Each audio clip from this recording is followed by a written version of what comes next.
We have been in discussions from very early with the chief education officer, and but I think there's across the Ministry of Education in terms of what preventive measures you can take. So we had said to teachers, if you see somebody with pink eye, just ask them to come home, to go home, and I think that's what we are asking parents. So don't go to places where you don't need to go. I mean, people have been going to concerts, people going to this weekend, people who are going across the border with pink eye or going to an area that has pink eye. If you can avoid those situations, do.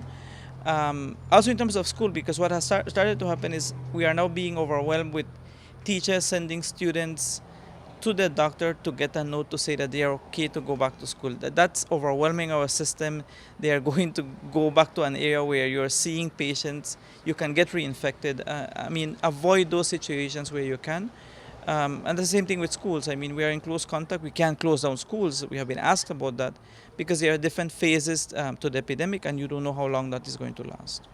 Okay, but the bottom line is this is it's not something that is painful, yes, but it's not something that's going to seriously damage you in the long run, but it is going to have an impact, so easier to avoid it. It can get complicated. You can get an overinfection with a bacteria. It can continue to damage eye, particularly if a chronic disease.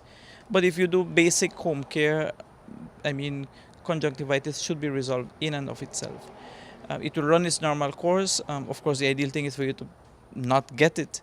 But I mean, it runs its normal course. It's a viral infection, and we just have to try to do the prevention aspect in this.